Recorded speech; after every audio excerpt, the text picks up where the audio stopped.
বিজেপির বীরভূম জেলা সভাপতি হিসেবে নতুন দায়িত্ব পাওয়ার পর সাঁইথিয়ার সতীপীঠে পুজো দিলেন উদয় শঙ্কর ব্যানার্জি।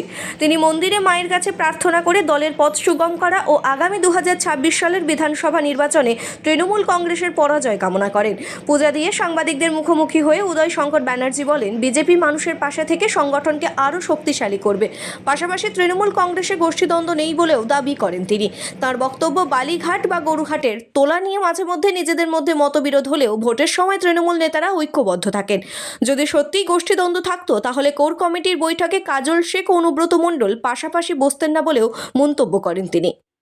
মায়ের আশীর্বাদ পাথেয় করে আগামী দিন আমার বা আমাদের ভারতীয় জনতা পার্টির কর্মী কার্যকর্তাদের যেন পথ সুগম হয় আর 26-এর নির্বাচন যেন তৃণমূলের বিসর্জন আমরা ঘটাতে পারি, সেজন্য মায়ের কাছে আশীর্বাদ। কি চাইলেন মায়ের কাছে?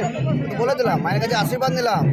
বীরভূমে 7টা যেন ভারতীয় জনতা পার্টির পতাকা ওঠে, সেই জন্য মায়ের কাছে করজোরে আশীর্বাদ।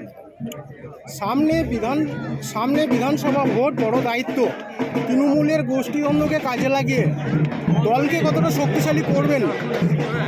কিসের গোষ্ঠীদ্বন্দ্ব? কোনো গোষ্ঠীদ্বন্দ্ব নেই, কোনো দলেরই কোনো গোষ্ঠীদ্বন্দ্ব নেই। যদি তৃণমূলের গোষ্ঠীদ্বন্দ্ব বলেন সেটা আইওয়াস, ভোটের সময় তারা সব এক। বাকি এখন যে গোষ্ঠীদ্বন্দ্ব দেখছেন সবই কাটমানি। কে কোন অঞ্চলে বালিঘাট নেবে, কে কোন কোথায় গরুর হাটটা নেবে, কোথায় কী নেবে, এইগুলো সব বিষয়ে ভোটের সময় তারা সব এক হয়ে যাবে না। আবার আগামী 5 বছর কীভাবে লুটে খাবে, তো সেই জন্য কোথাও আর ভারতীয় জনতা পার্টির কোনো দিনই কোনো গোষ্ঠীদ্বন্দ্ব ছিল না, অতীতও ছিল না, এখনও নেই, বর্তমানেও নেই, আর ভবিষ্যতে নেই। তৃণমূলের গোষ্ঠীদ্বন্দ্বকে কাজে লাগিয়ে বিজেপি দলকে তৃণমূলের কোনো গোষ্ঠীদ্বন্দ্ব নেই। তৃণমূলের সব চোরের দল, সব করে খাওয়ার রাজনীতি, পুরো নাটক চলছে।